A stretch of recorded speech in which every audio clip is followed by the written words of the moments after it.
reason together, that's what God says. Come now, let us reason together, says the Lord.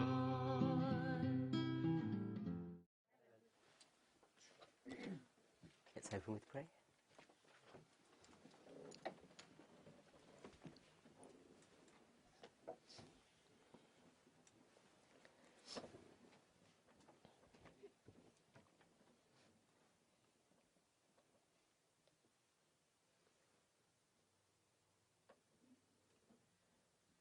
Heavenly Father, we thank you for your watch care and your goodness towards your people. As we've gathered together in this sanctuary, we want to ask for your blessing upon us. We want to offer you acceptable service in your sight through our songs, through our prayers, and our meditation upon your word. We know that your will for your people is that we might be renewed, not only in body, but in spirit. May our time together help to accomplish that end that you have always wanted for us. In Jesus' name we pray. Amen. So, if we're okay, we're going to take all this information about Isaiah 46 out.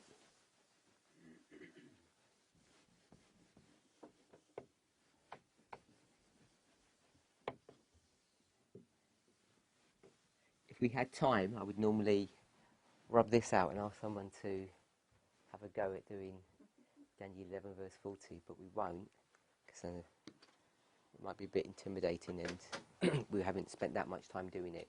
But hopefully we can remember the gist of how we approached verse 40. That if we're not careful, you can see three characters in verse 40 based upon a wrong premise of what verse? Remember? 36. Verse 36. And it says, the king. And Uriah Smith wanted to make it a king, because he saw some characteristics in the verses that follow that felt for him to be speaking of France and not the papacy. And if you do that, you come into the verse 40 and you begin to see how history was fulfilled, literally, that France interacted with Egypt and Turkey. And there was a logical reason for making Turkey part of the empire of the King of the North. He had some logic for that. But if you can see this structure that we laid out, this chiasm, I think it's relatively easy to demonstrate that it's only two parties, the King of the North and the King of the South. And then you start introducing history and other Bible passages, and you can begin to see that it's a robust defense of our position of the time of the end. And the most important thing we want to understand, besides the time of the end being a point in time and a period, that it says at the time of the end. And if it's at the time of the end that this happens, which everybody agrees on, it's also at the time of the end that this happens.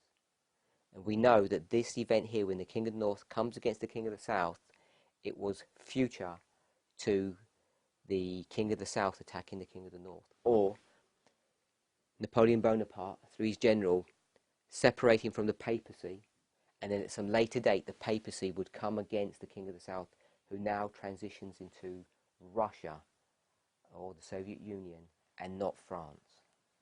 Yeah. Any questions on that?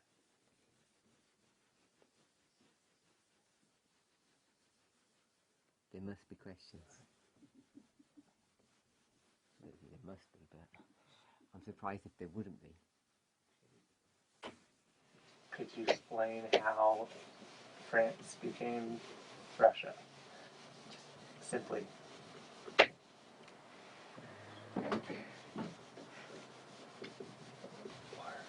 Or maybe just briefly.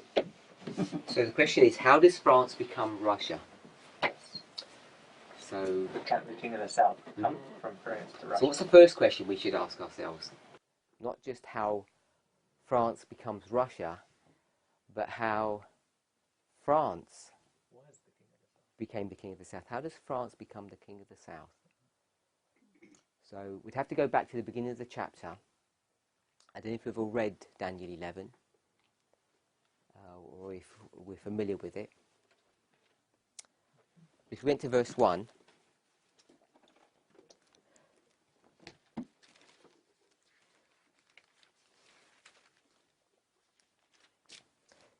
it's a conversation between Gabriel and Daniel. Gabriel speaking to Daniel, and it begins in verse 1.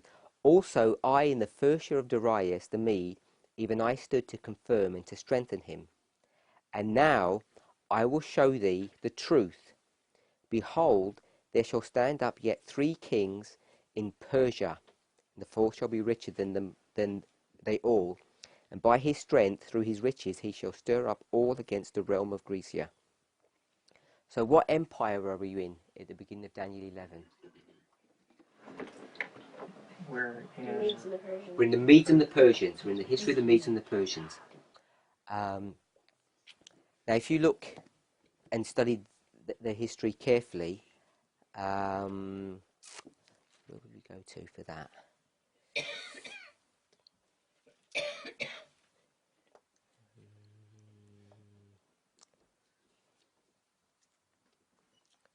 If you went to Daniel chapter 8, verse 3,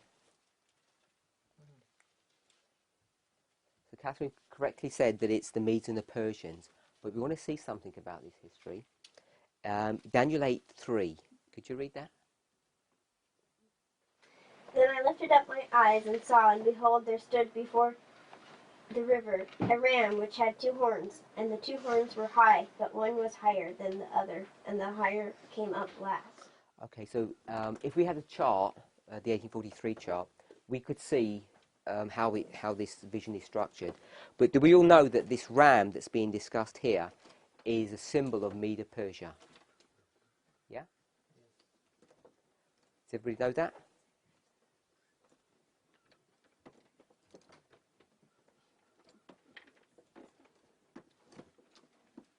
Happy Sabbath. Happy Sabbath. Does everybody know that the ram in Daniel chapter 8 is a symbol of Medo-Persia? Yes? Okay, what does it say about its horns? It has 2 horns. Yeah? It says it had 2 horns, and both of them were high, but one was higher than the other. And the one that was higher, what does it say about it? Came up last. So if you go back into history, you'll see that the Medes and Persians was a union of 2 separate nations, essentially, 2 separate empires, and the Medes at the beginning were the more powerful. And they began to fade and lose their strength, and the Persians came into the ascendancy. So both of them were powerful nations, but the Persians were higher. They ended up becoming more powerful, and the more powerful nation were the second one. And you'll see this transition from the Medes to the Persians under what king? Who's the king that transitions from the Median Empire to the Persian Empire? Cyrus, yes. Cyrus is the transition. So in Daniel 11, verse 1, it begins by saying, also I in the first year of Darius the Mede, even I stood to confirm him and strengthen him. So in 11:1, he's talking about a historical event happened 2 years ago from this conversation. 2 years before, Gabriel had strengthened Darius the Mede. And where would you see the strengthening of Darius the Mede? Where would you see that in the book of Daniel? Which chapters would you go to?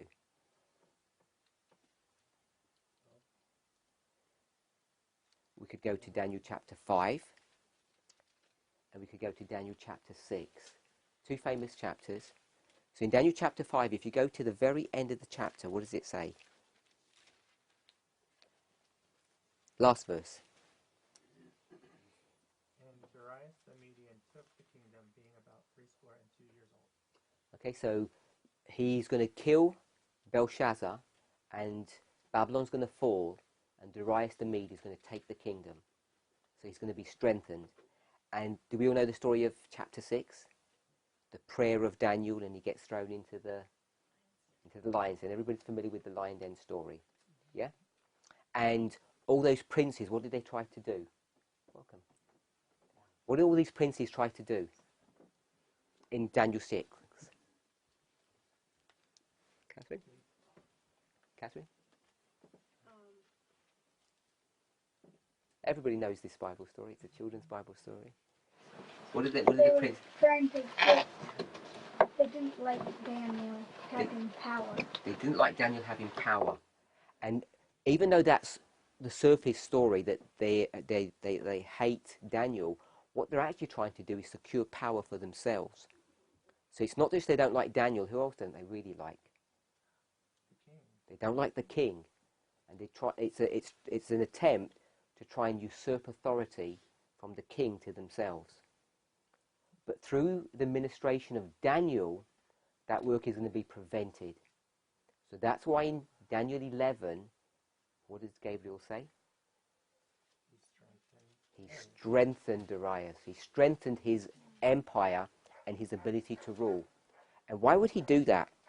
Why would God strengthen Darius? Does he care about Darius? Of course. I mean, he's a human being and God cares about everybody. But does God really care about Darius in a prophetic sense? What's the purpose of strengthening Darius? Don't know? Why would you think he wants to strengthen Darius? I think to have things happen the way it's supposed to happen. And what is supposed to happen? God's people are in Babylon. And To bring them out of Babylon. So God wants to protect his people, and to protect his people he needs to protect the king, because the king is going to begin to show favour towards God's people as he does in Daniel 6, and the princes want to prevent this. So not only do the princes want to stop God's will for his people, but they also want to try and take control of the kingdom. So God is going to strengthen Darius. Now this work of strengthening Darius and trying to take his kingdom doesn't end with him, because 2 years later Darius is going to die. And who's going to take the kingdom? Cyrus. So in Daniel 11, Cyrus is reigning. So Cyrus is reigning now, and Gabriel's saying, in the same way that I strengthened Darius, I'm going to strengthen Cyrus. So it begins in the reign of the Persian Empire, and we could read the first few verses, but soon after this, what's going to happen in verse 4? It says we read verse 2, there are going to be these Persian kings that rise, and they're going to make war against Greece. And then in verse 3, and it says, the mighty king shall stand up, that shall rule with great dominion, and do according to his will. Verse 3, Daniel 11 verse 3. Who's this mighty king? One of the most famous kings in secular history. Connected with Greece, because he talks about Greece in verse 2, and in verse 3 it says there's this mighty king that's going to stand up. Do you know who Alexander the Great. This is Alexander the Great in verse 3. So you can see the transition from the Persian Empire to the Grecian Empire. In verse 4 it says when he stands up, he's going to come to his end, and his kingdom's going to get divided into 4 sections or 4 segments. Yeah, these are the 4 generals of Alexander the Great. I think we're all reasonably familiar with that history. And once you get from verse 4 into verse 5, it now begins to speak about the king of the south, and it then's going to start talking about the king of the north. And if you go through the history, what you'll find is that those 4 generals begin to war with one another. 2 of them die, and you have 2 remaining. And one of them's called the king of the north, and one of them's called the king of the south. Yeah? And they had these 2 dynasties that begin to war with each other for hundreds of years. We could go through all the verses, and then after a while, what's going to happen is that the king of the north is going to essentially defeat the king of the south, but pagan Rome is going to come onto the scene. And pagan Rome is going to do what?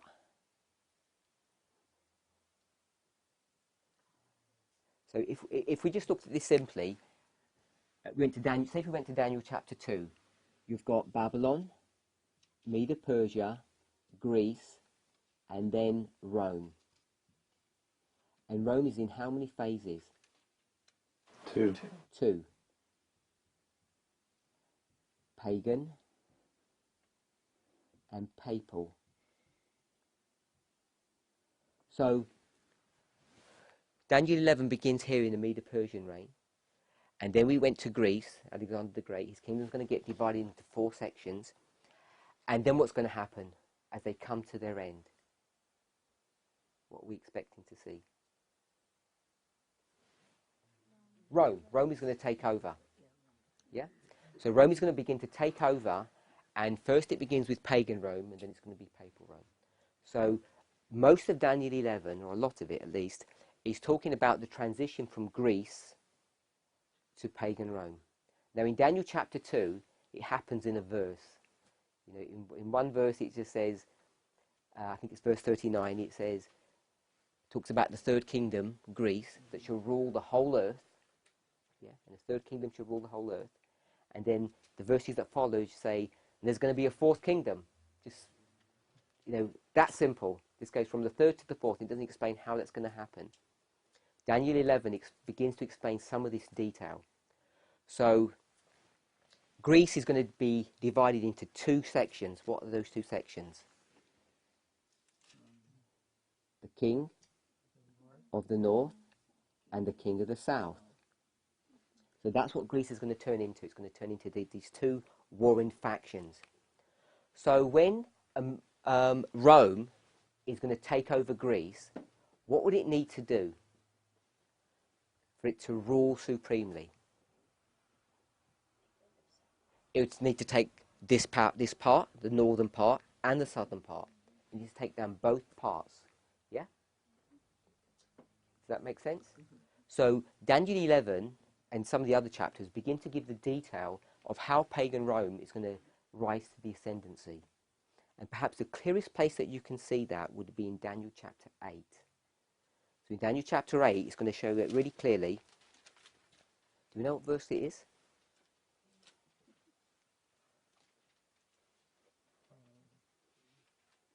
It's 21. We go to verse 9. Verse 9 is going to explain it reasonably clearly. And out of one of them came forth a little horn. And I'm suggesting that this little horn is a symbol of pagan Rome, which waxed exceeding great toward the south and toward the east and toward the pleasant land. So when pagan Rome is going to rise to the ascendancy, what's it going to do? It's going to take down how many territories? 3. 3, yeah? Do you remember what they were called? The south? Yeah, south, east, The east and the pleasant land. and the pleasant land. So what is the pleasant land? United States. Israel, yes? Yeah? So I'll call it the glorious land, which is the phraseology that's in Daniel 11. It's going to take down 3 territories. So we can see that you've got a south and a south, so that kind of matches up. Why would it say east and not north? Why would it do that? Because it was geographically east. It was geographically east.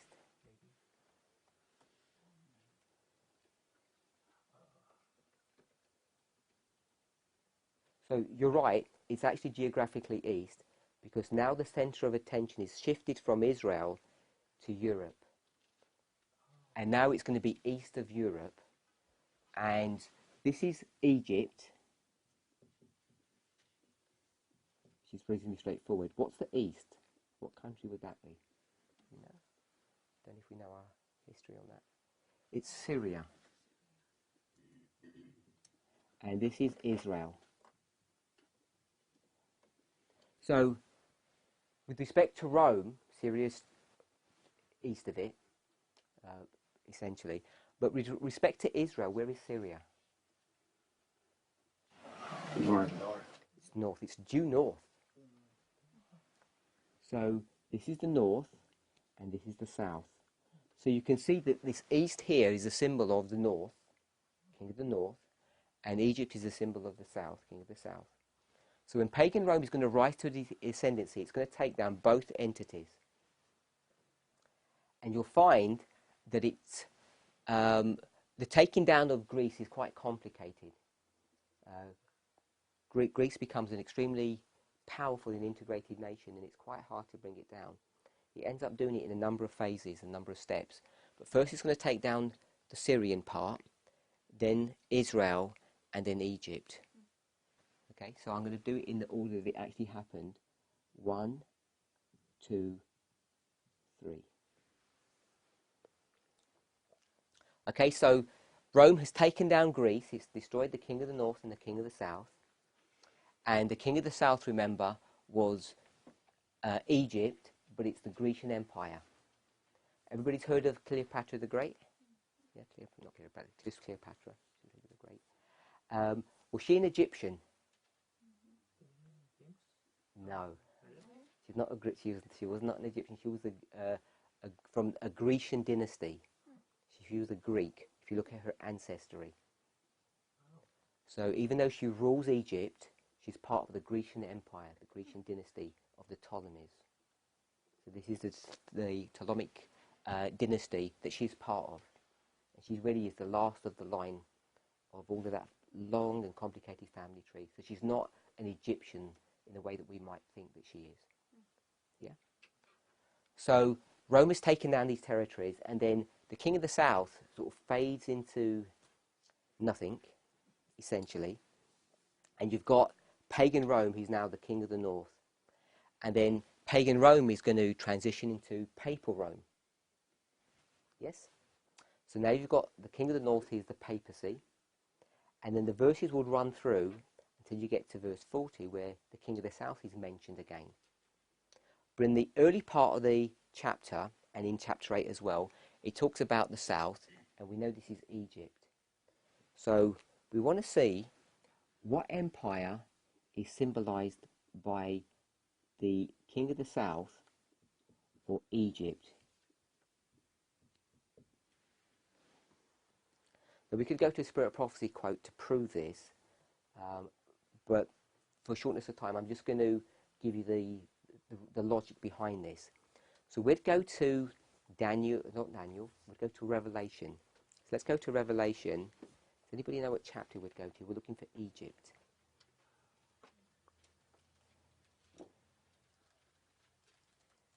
It's chapter 11.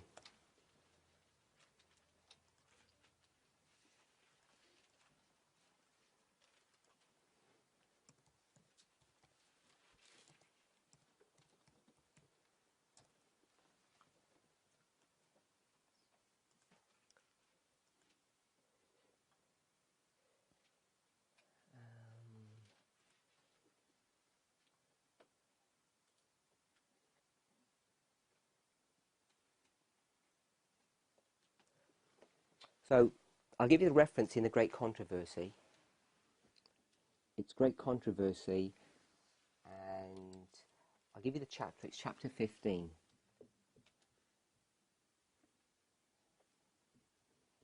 And the title for this chapter is called The Bible and the French Revolution. The Bible and the French Revolution.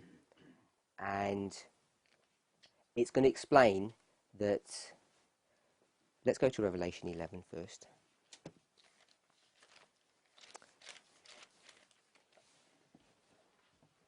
we'll pick up from verse 3.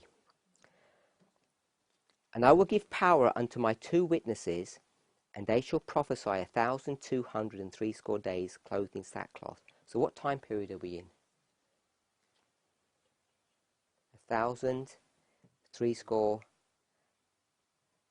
260 days. Are we here? Yeah. The 1260? So we're in the Dark Ages. So we'll put a line here. We're in the 1260. And what's happening during this time period, according to the verse. What's happening during the 1260? Just a simple reading of the verse. What's happening? God's two witnesses are lying dead in the streets. It doesn't quite say that in the verse Not yet. quite yet, but that's what's happening. It's going to happen. It Being says, repressed. The word and of not, God. sorry, yeah. And I will give power unto my two witnesses, and they shall prophesy 1,260 days. So the two witnesses, I'll put 2W, they're prophesying for 1,260 days. Yeah? And what are the two witnesses? The Old Testament and the New Testament. In the next verse, it tells you. These are the two olive trees and the two candlesticks standing before the God of the earth. Okay, so these are the two olive trees and two candlesticks. So if you think about the two olive trees, where would that take you? Zechariah? Take you to Zechariah. I think it's chapter 4. So we're not going to turn to Zechariah chapter 4, but there's a whole vision that Zechariah has about these two olive trees and what they're going to be doing. So these two olive trees that are in heaven, and there are branches from them, and they feed oil from heaven through pipes down here onto earth. Are we vaguely familiar with that vision? Yeah? So some people are, some people aren't. So it says that they're these two olive trees, or the two candlesticks standing before the God of the earth. Now, when Ellen White makes an application of these two witnesses, she's going to tell us that they're the Old Testament and the New Testament. Yeah, which is correct. So we could put the Old Testament and the New Testament, but in Revelation it doesn't tell you that it's that. It says these two witnesses. It says that they're two olive trees, and then it says, "If any man will hurt them," who are the them? The two witnesses. We can see that. "Fire proceedeth out of their mouth, and devoureth their enemies.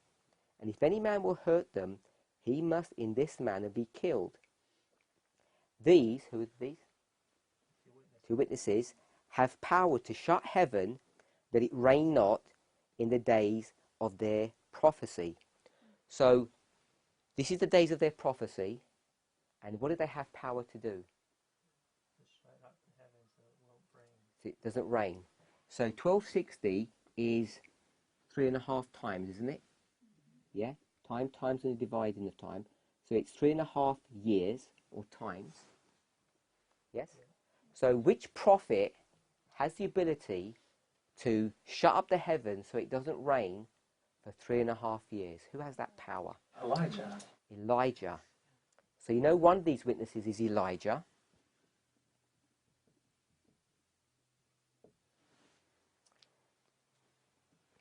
And then it says, "And have power over waters to turn them to blood, and to smite the earth with all plagues as often as they will." Who has power to do that, to turn the water into blood and to bring plagues down from heaven? It's Moses. So they're also a symbol of Elijah and Moses. And it says in the verse before, "If any man will hurt them, fire proceedeth out of their mouth and devoureth their enemies." Which prophet has the ability to bring fire down from heaven and to kill you? Elijah. Elijah. Do you remember that story? Yeah, these soldiers come in 50s and they're rude to him. And they said, "The king demands that you come." And he says, "And why?" He says, "Because you're a prophet of God." He says, "If I'm a prophet of God, I'm going to prove it to you." And he brings down fire and he kills 50 men without even blinking an eyelid. Then another 50 come and he kills them. Then a third group come, and this captain now is begging because he knows what's about to happen. So he begs Elijah to come, and Elijah doesn't kill them. So Elijah has power to stop the heavens and to bring fire down. And Moses can turn water into blood. And also, what can he do? Send plagues. Now there's another fire that comes down, which isn't the fire of killing people. Which fire was that? It's on a mountain. Mount Carmel. Mount Carmel. And there's a competition, isn't there? Between two prophets. Who's the two prophets? Elijah and prophets of Baal. prophets of Baal. And what's the competition? See whose God is the true God. And how do you know who it is? Who can bring? Fire down from heaven. Okay, and who wins? The true God, God of heaven. So Elijah wins because Elijah can bring fire down from heaven. Yeah. We're in Daniel. We're in Revelation 11. Let's just go 2 chapters forward to Revelation 13 because I want us to see something here.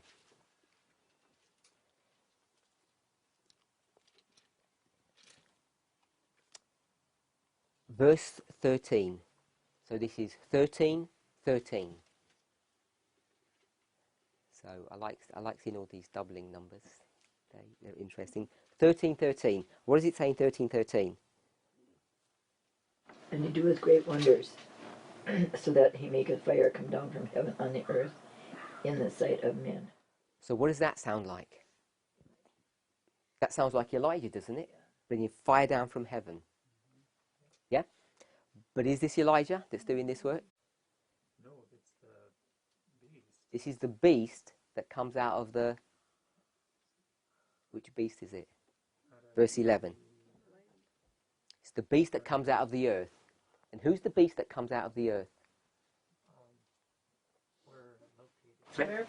America. It's the United States. So the United States is going to have this power to bring down fire from heaven. Yeah? But if you remember, I think the first evening that we were studying together, according to Revelation 16, verse 13, how many powers are there? There's 3 powers, and what are their names? Oh, there's The dragon dragons, the beast, and a false prophet. and the false prophets. And who did we say these 3 powers are? Who's the dragon power?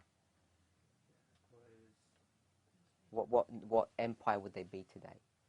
Or what entity? The dragon would be Not the papacy. Dragon wasn't the papacy. Kings, rulers and governors have taken upon themselves the brand of Antichrist and are represented as the dragon.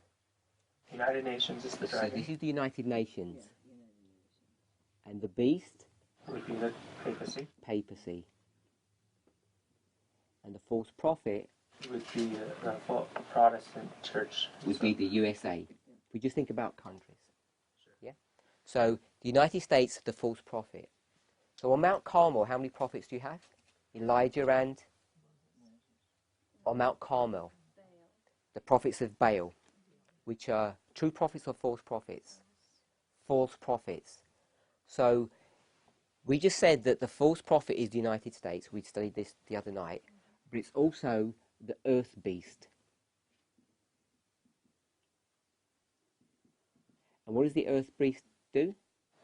He sends fire. He makes fire come down from It brings heaven. fire from heaven. So we can see that the reason he's called a false prophet is because it's a symbol taken from what story? Mount Carmel. This is the story from Mount Carmel. So at the end of the world, who brings fire down from heaven? Is it Elijah or the prophets of Baal? Prophets of Baal. Prophets of Baal. So we can see that there's this shifting now. So the false prophets, I'm going to call them the prophets of Baal. They can bring down fire from heaven. So Revelation 11, these 2 witnesses are connected to Revelation 13. We can see that connection, hopefully. So coming back to Revelation 11,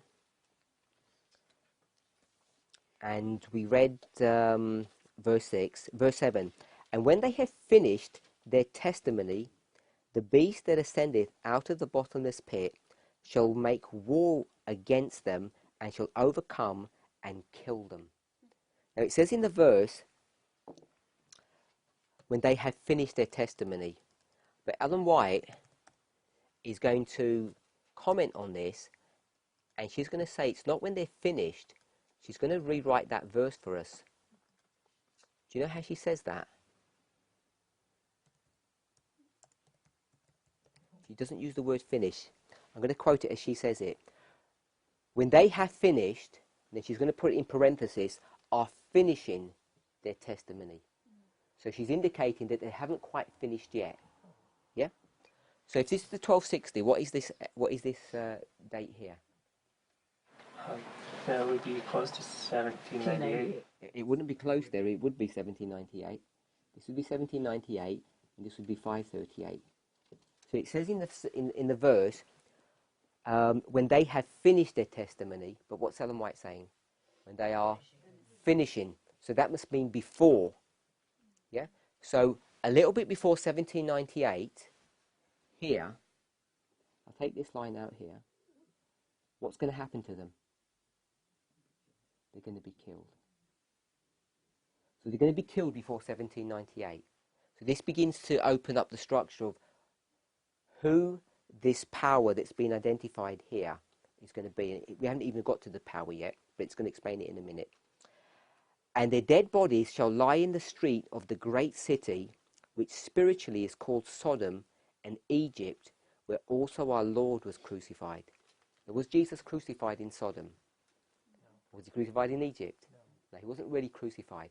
So how can Jesus be crucified in Sodom or Egypt if in real life it never happened? What does it mean where it says our Lord was crucified? How would we understand that? Because it wasn't in his person, was it? It wasn't literally Jesus. Sorry? The prophets, the witnesses. The witnesses, the prophets. That his word was crucified. His word was crucified. And also his people. Yeah? So in the presence of his people, or in the person of his people, he was crucified.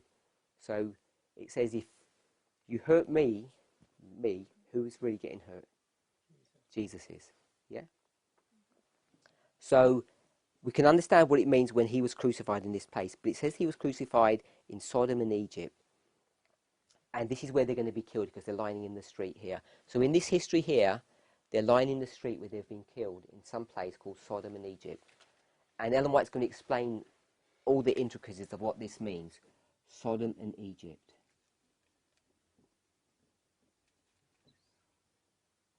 Do we know who this power that's been referred to is?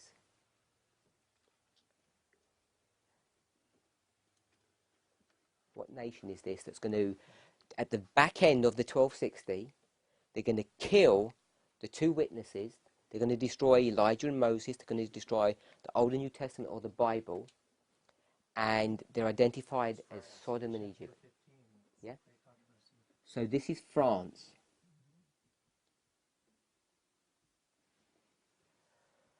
So France is symbolized by Sodom and Egypt.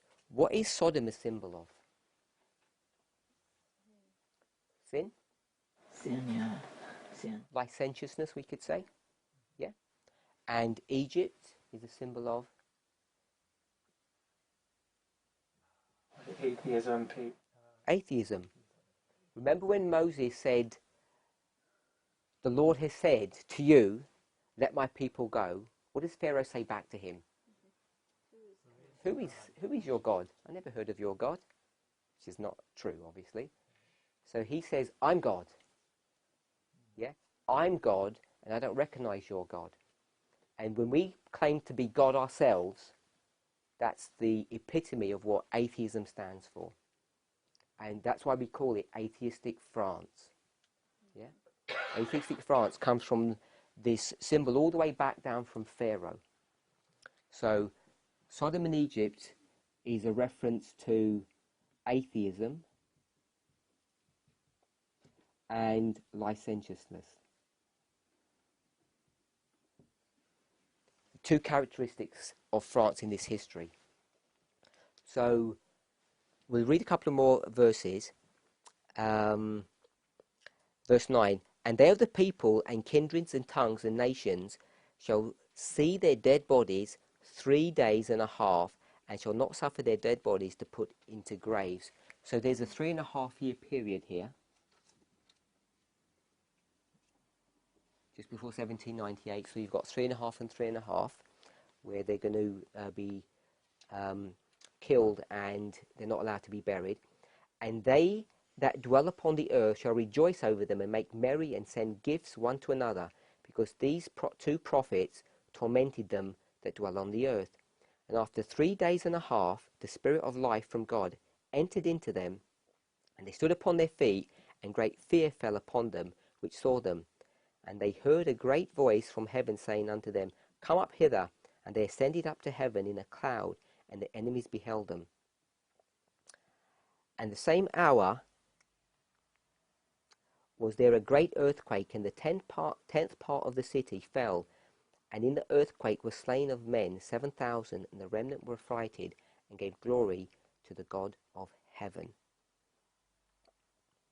So I just want to pick up a couple of more thoughts on this. What does it mean in verse 13, where it talks about the city?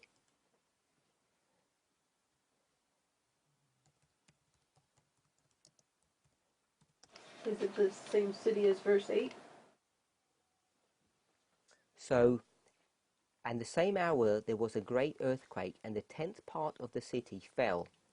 But in verse 8 it says, And their dead bodies shall lie in the street of the great city, which spiritually is called Sodom and Egypt, where also our Lord was crucified.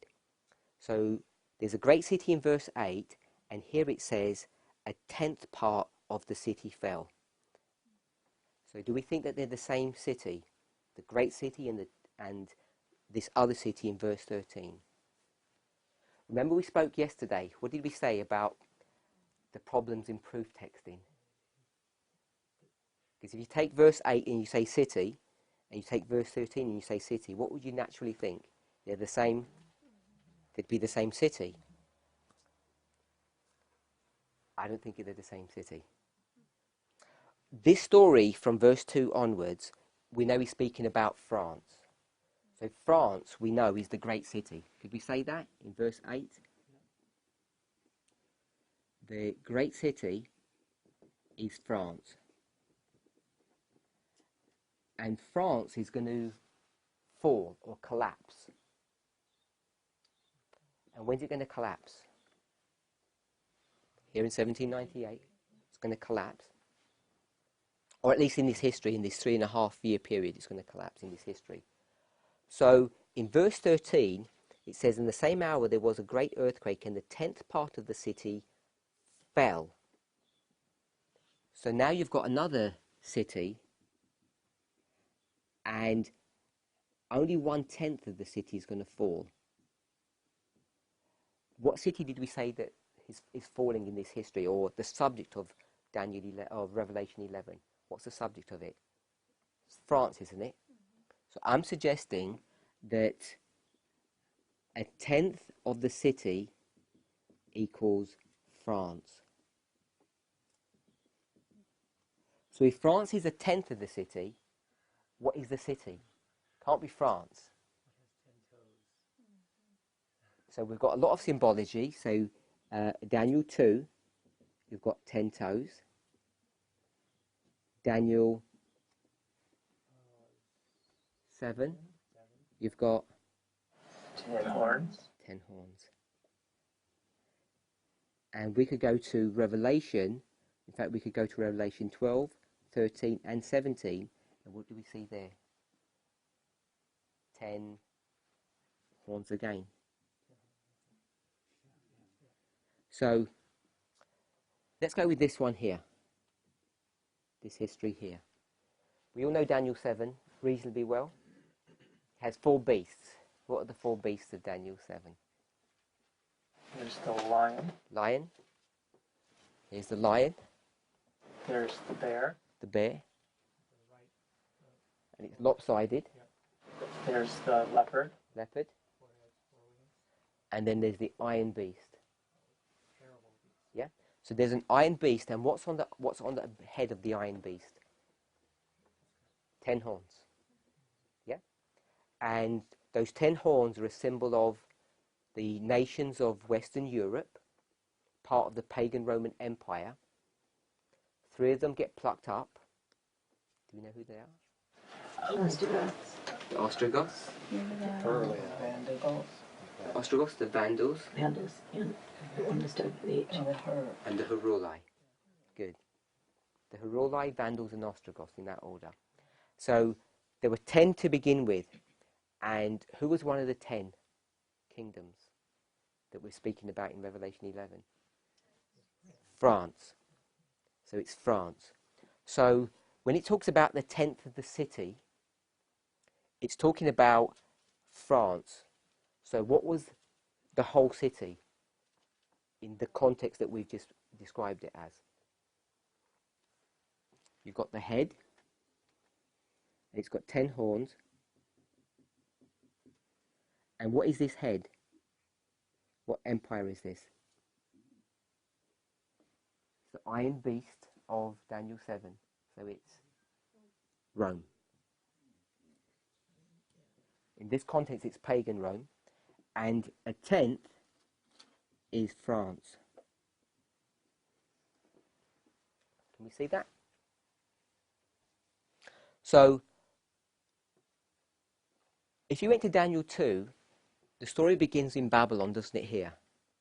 Yeah. Then it goes Babylon, Media, Persia, Greece, pagan Rome, then papal Rome. But what's papal Rome called at the end? What's her name? She's got a different name. In Revelation 17. But before we give the verse, what have we got here? The beginning and the end. The Alpha and the Omega. And what is that symbol teaching us when God talks about the Alpha and the Omega, the beginning and the end? What's the point that he's making by that? Sister Wendy?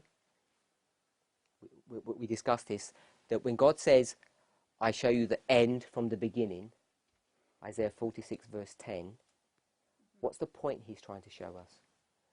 That things will be repeated? Things will be repeated. And we did a story of Noah, and in Noah, it says, as it was in the days of Noah at the beginning, so shall it be at the end of the world. So what were they doing at the beginning?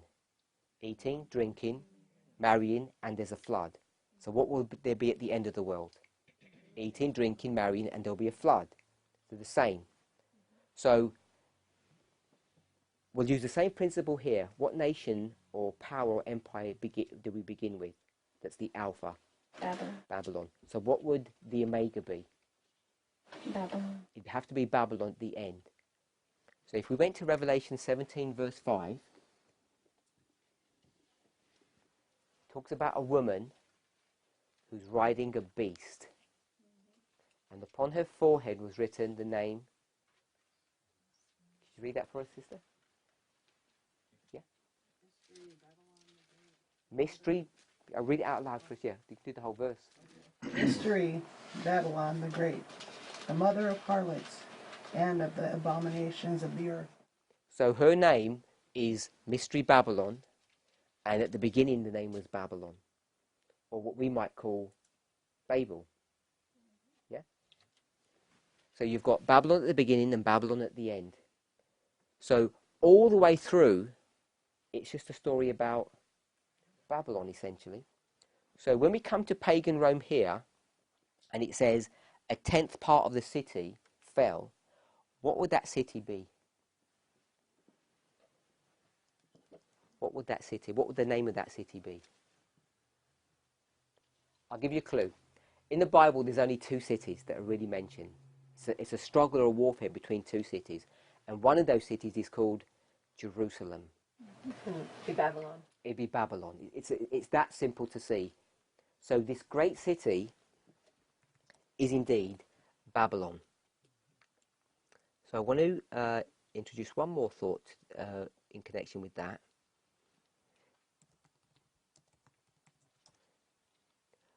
So let's go to Revelation 16, verse 10. No, verse 19.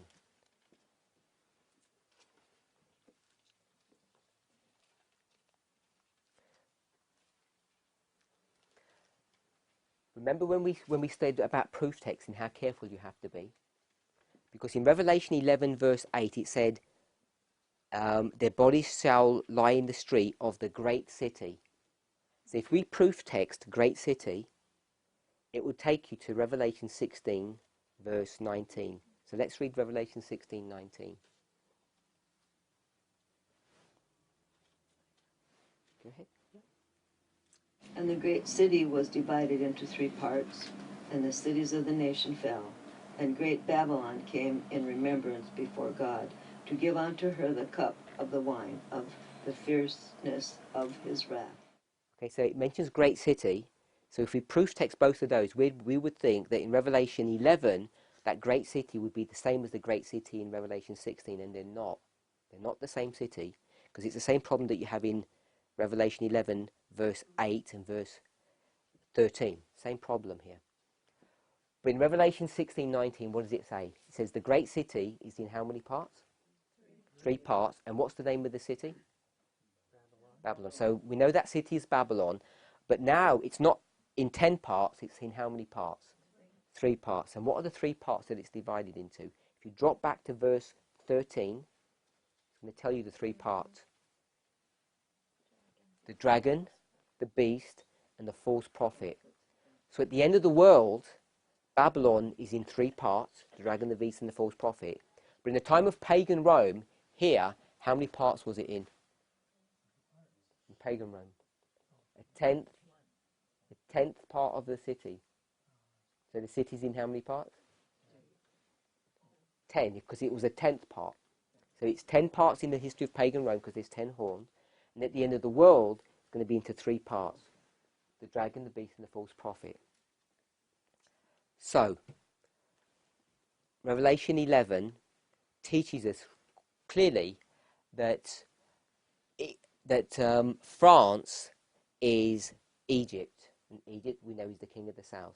So this is the evidence or the proof to show us how we can get from the Medes and the Persians being the king of the south when they took over the territory of Egypt, literally, that now we can see that France is spiritually the king of the south. So that's the logic. It becomes the king of the south. When did it become the king of the south? Let me ask you that question. When did it become the king of the south? Whatever year they decided to. I don't ask the literal year. I'm just saying, would it be back here, back here? Where would we, if we put a marker on it? Right there it killed, in between 538 and 1798. So you're going to put it somewhere in between here. Okay? So let's go to verse 7. 11:7. We read this before, but I wanted to pick up something that we didn't pick up. And when they, the 2 witnesses, have finished or are finishing their testimony, here, in this history here, it says, the beast that ascendeth out of the bottomless pit shall make war against them and shall overcome them and kill them. Who is this beast that comes out of a bottomless pit and kills the 2 witnesses? Who killed these 2 witnesses in real life? What power did that? France. It was France. France did this killing. We know that because it's in that they lie in the city, in the street of the great city. So who is this beast? Must be France. This is France. But it says the beast that ascendeth out of the bottomless pit. So where did this beast come from? Out of a bottomless pit. Okay? So we want to understand what a bottomless pit is. Did France exist here in 538? Was France a nation? Yeah. Yeah, it was. If you go back to 508, 496, France has been around for a long time, well over 1,000 years in this time frame, because France is the power that's going to help the papacy to come onto the throne here. France is the one that helps it rise up to power. But it says here that the beast ascended out of the bottomless pit. And the beast is this new power of France here, which is called Sodom and Egypt. So it's indicating that France is a new power that's going to come up. So why is it saying that France is brand new here? Because France has been around for a long time. If France has been around for over 1,000 years, how can it say at the very end, this new power, this beast, comes up out of a pit? How can France be brand new if it's been there for a long time? It's a new. The wound. What wound? The Oh, Rome, was it Rome, had the deadly wound. So Rome's going to have a deadly wound in 1798, but France is rising as a new power a little bit before that. Its ideology changed. Okay, so let's read something from the Great Controversy.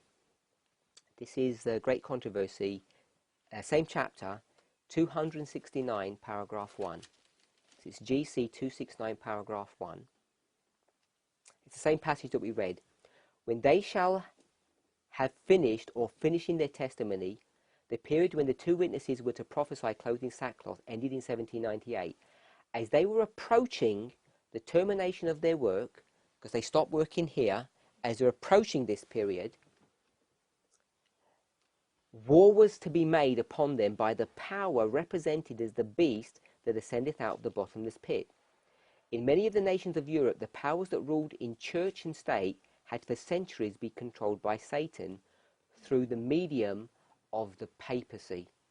So, who was controlling France for all of this time period? Satan. say? Satan. I'll read it again. Had been controlled by Satan through the medium of the papacy. So who's controlling them through all of this time? It is Satan, but it's the papacy. And the papacy is what religion? Catholicism. Catholic. So, and France is what kind of a nation? What religion? It's Catholic. All of this time period, it's Catholic. In fact, they were really the first Catholic nation. So it's Catholic, a Catholic nation. Then it says, but here is brought to view a new manifestation of satanic power. So what was the satanic power through this history? It was the papacy, which was controlling France. But now there's a new manifestation of satanic power. And who is this new satanic power? France. It is France, but it's a new manifestation of his power, or a new religion, and it's atheism. So it's a new manifestation of satanic power. First it was Catholicism, and now it's atheism. So that's why it calls it, it comes out of a bottomless pit, and France is now going to become a new power, a new entity. So it changes its religion. So we want to understand that when a power comes out of a bottomless pit, first of all, it's a power that comes from Satan, and it's a new manifestation of his power. Who, besides France, is identified as coming out of a bottomless pit, a new manifestation of satanic power? Do you know what other nations are identified with that phrase? False prophet. Or United States. where is it? It's in Revelation. We could go to Revelation 9, and we'd see that there's a power that comes out of a bottomless pit in Revelation 9. Do we know what power that is?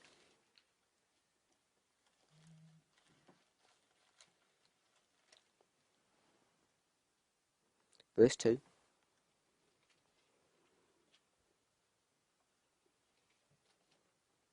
And he opened the bottomless pit, and there arose a smoke out of the pit, as the smoke of a great furnace, and the sun and the air were darkened by reason of the smoke of the pit. And then it talks about like locusts coming out. Do we know what power this is speaking of? The one I would think of is Egypt. It's not Egypt. Brother James? Islam. This is Islam. This is Islam. Way back hundreds of years ago, when Islam became a power to be reckoned with, and it entered into the stage of prophetic history. It's around in the time period of the 600s, around 606 is where it begins. So it talks about a bottomless pit, a power coming out of the bottomless pit in Revelation 9. We've just read Revelation 11. France becomes a new form of satanic power in the form of atheism. And then we could go to Revelation 17, verse 8.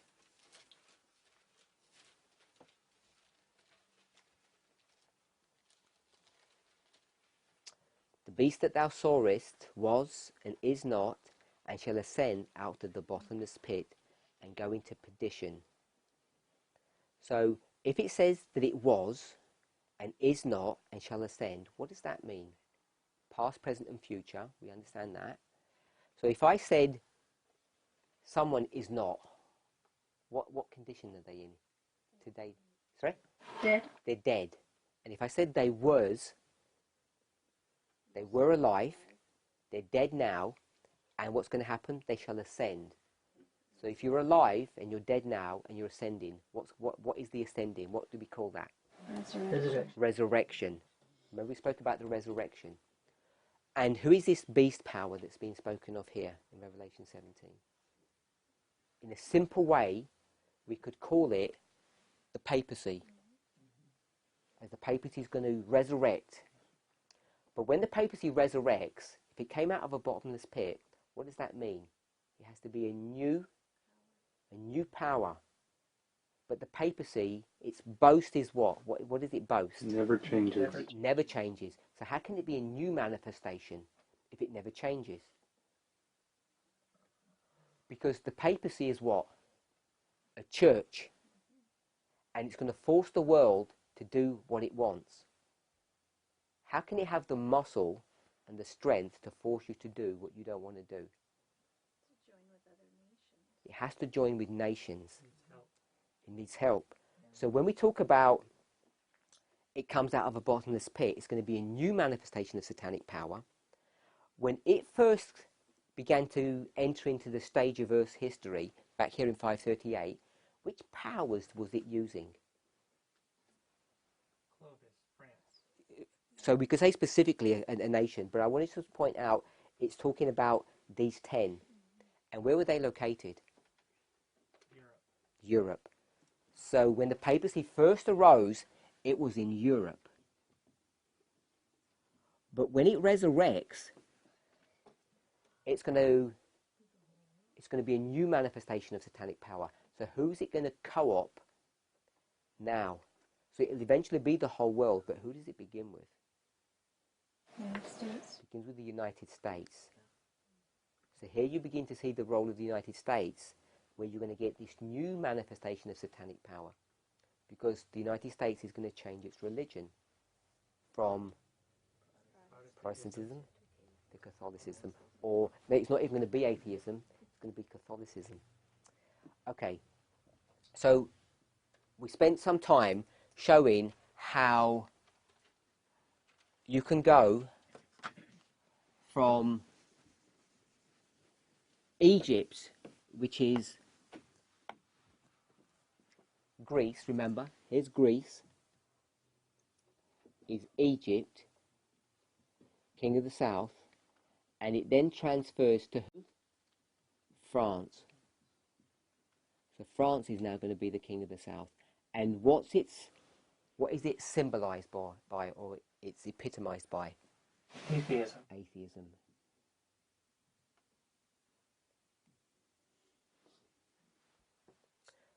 If you go to historians and you were to ask them, in each century over the last 200 or 300 years, what was the most important year? What was the year that would be the highlight of that century? So if we took the 1700s, the 1800s, the 1900s, and the 2000s, which year would you say was the most significant, according to historians? What would we mark in the 1700s? 1798. Okay, some people say 1798. But the thing that turned the world really upside down was the year 1776. Because what happens in 1776? Yeah. if you took all the events that cluster around that event, it's when this new nation arose and was going to be built upon principles that were totally different to any nation that had existed before. Because this was going to be ruled by what? A government that was controlled by the people, for the people. So it was meant to be a very similar pattern to what pagan Rome had initially started off as a republic. And in many ways, America is still there.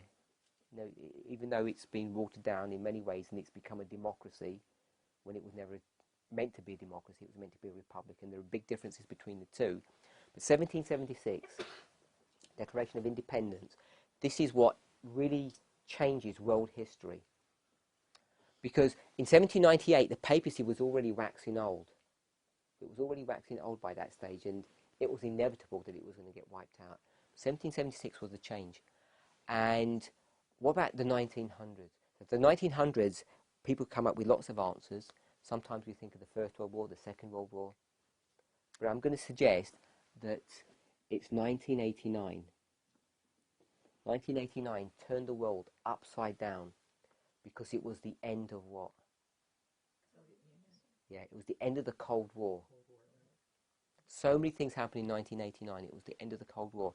And 2000s, this is relatively simple. Everybody knows this one. This is 2001. The world has never been the same since 2001. This one is the one I want to point to. What is the year that changed the world in the 1800s, the 19th century? Do you know what it is? I'll give you a clue. It's 18 something. It's a double. It's 1848. 1848. Do we know what happens in 1848? If you go, you can check. It's easy to check. In Europe, there's a wave of revolutions that begin. In nearly every single country, you get revolution, bar essentially two. One of them is the UK, and the other one is Russia. Besides that, virtually every other country has a revolution, and they essentially depose the monarchy.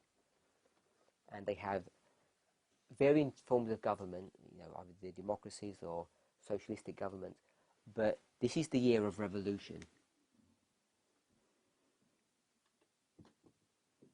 And only a few short years before here, who started the revolution? It was France. So it starts in the West, and this revolution basically topples down government after government, country after country, all the way through Europe. And it happens in this one fell swoop in the year 1848. And then when it gets to Russia, the Tsars stop this thing, and it's not going to penetrate into Russia. Russia remains firm. So it takes a few years longer for this revolution to enter into Russia and depose the monarchy there. Do you know what year that happened? 1917, the Bolshevik Revolution. So in 1917, Russia finally succumbs, and it turns from the Russian Orthodox Church into what we understand an atheistic power. Or communism. Or socialism. So, the reason why we say that the King of the South in Daniel 11, verse 40, begins with France and ends with Russia, because it really is identifying the two extremes of Europe. Now, some people don't think that Russia's part of Europe, but it is. Both prophetically, Ellen White comments on that, and it's part of Europe. So, the logic that we use, that the King of the South begins with France and ends with Russia, is through the revolutions that began in 1848, really began back here a few years before 1798, swept through Europe in 1848, and then eventually culminated in the Bolshevik Revolution of 1917. So that's the reason why we say Russia is the king of the south at the end of the world. It has all the characteristics of the French Revolution, particularly the one about Egypt with atheism. So that's the logic of why we say king of the north and the king of the south. And the reason why we picked 1989, because it marks the end of the Cold War. And it marks, or it's marked in this verse, verse 40, Daniel 11, verse 40, that the king of the north is going to come against him, the king of the south, with chariots, horsemen and ships, which is economic and military strength. And I think we're all familiar with the secret negotiations or the alliance between the United States and the papacy in the 1980s with Ronald Reagan, as they began to maneuver themselves to bring down the Soviet Union. And that work that began in 1989 hasn't finished yet. It hasn't finished. So yes, thank you. So we're going to have a break for until 12, or what time? 5, 10 minutes. Oh, okay. So we'll have a break till perhaps 11:30. Yeah, let's pray.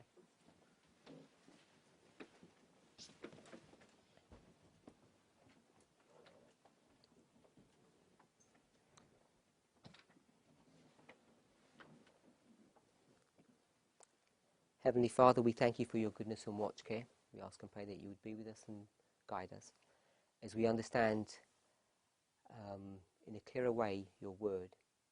It's my hope and desire, Lord, that in each of our hearts and our minds will be awakened a desire for deeper study, to come closer to you, and also that we might individually, as families and as a corporate body, be prepared for the events that are soon to come upon this earth as an overwhelming surprise to so many of us.